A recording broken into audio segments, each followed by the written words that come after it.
Merci de suivre cette chaîne. Abonnez-vous pour recevoir plus de vidéos.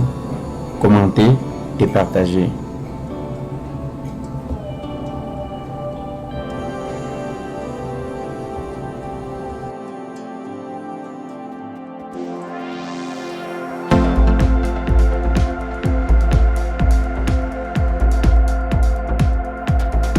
Oui, bonjour à tous. À la suite de la présentation des tutoriels sur Sage Saré, le module saisie des caisses décentralisées, beaucoup d'internautes nous ont écrit donc à leur demande et au niveau des difficultés qu'ils rencontrent. Beaucoup de personnes nous ont écrit pour demander de faire des vidéos, de faire un tutoriel sur l'utilisation des infos libres, de l'information libre sur la saisie des caisses centralisées. Et je vais un peu essayer d'expliquer. Il y a un client qui nous a présenté une situation selon laquelle il a un supermarché, il gère un supermarché et il y a plusieurs clients qui viennent acheter dans la boutique. Donc dans son paramétrage initial de la SCD, il a prévu la caisse, il a prévu l'utilisation des comptes clients divers, donc un compte global, puisque dans un supermarché on n'est pas censé identifier client par client et tout. Donc le temps de créer les comptes et les utiliser, bon, il nous a vu, mais il souhaiterait quand même que les clients qui arrivent, qui achètent dans son supermarché, en sortant, aient un nom un nom ou un prénom sur la facture. Donc le client aura le nom sur la facture comme s'il avait un compte dans notre entreprise. Pourtant c'est nous qui savons et que cela n'est pas vrai. Bon, nous pouvons utiliser les informations libres pour gérer un tel projet et nous avons préparé ce travail et présenté en 4 parties. Donc dans un premier temps, nous allons renommer et paramétrer l'information libre. Dans un deuxième temps, nous allons paramétrer les documents devant recevoir l'information libre. Troisièmement, ouverture de la vente comptoir. Pour un cas d'exemple, ouverture de la vente comptoir, c'est-à-dire ouverture de la caisse, nous allons personnaliser les colonnes, c'est-à-dire ajouter la colonne qui devra recevoir le nom du client fictif, ce nom de client fictif. Dans le quatrième point, nous allons personnaliser le modèle du ticket de caisse. Donc, sans plus tarder, nous commençons. D'accord. Pour le premier point, rechercher, renommer l'information. Donc, nous allons aller dans propos de la société et prendre information libre. Je rappelle que nous sommes dans la version 16 de Sage. Donc, on choisit ligne de document. Donc, selon la position où on veut faire afficher le message à remplir, on pouvait choisir en tête de document. Donc, selon la position, bon, nous choisissons ligne de document ici. D'accord. Nous créons le nom du client. Donc, on crée nom du client.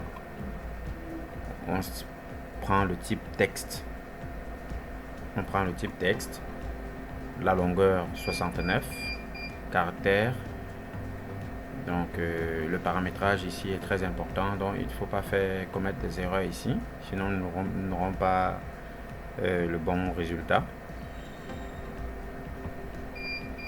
Pour mieux présenter la chose, créons une autre information libre que nous n'allons pas utiliser. On va dire non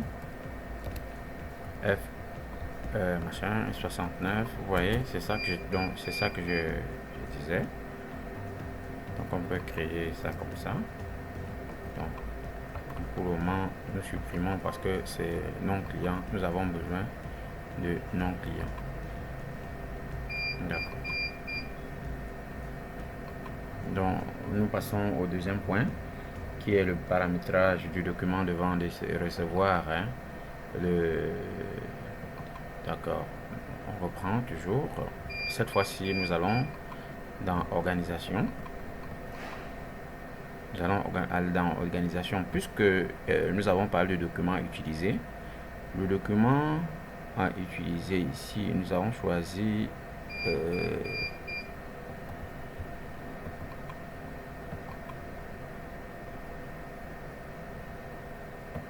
d'accord, organisation.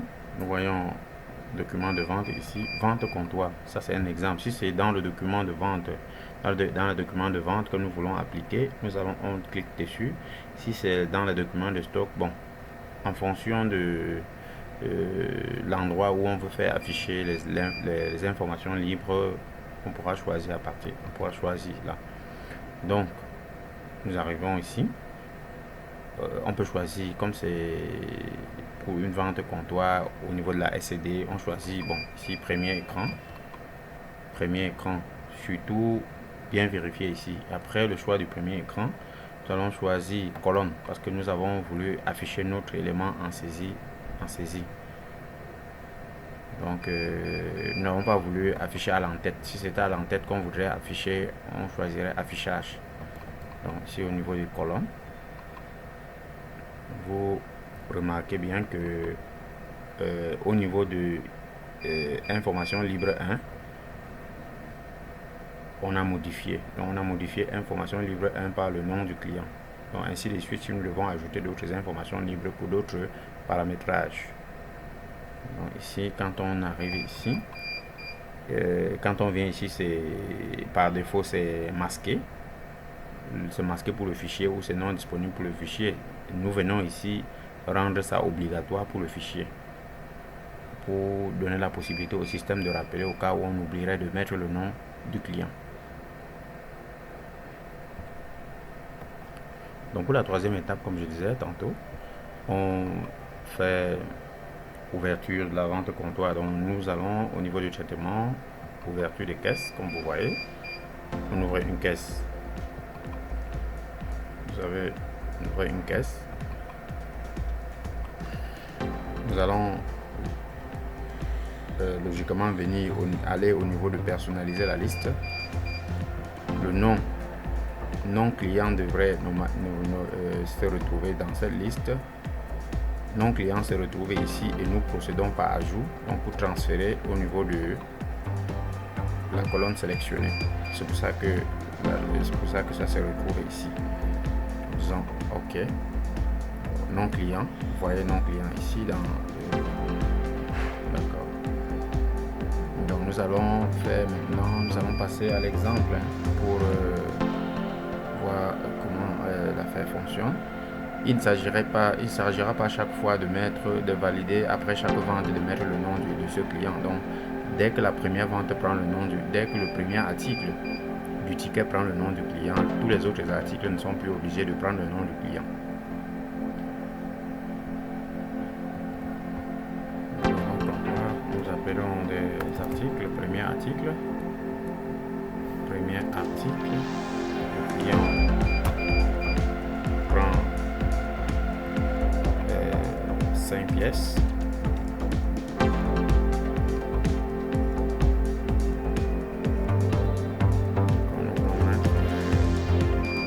Le nom du client Ada.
les éléments de notre facture n'ont pas été totalement bien affichés.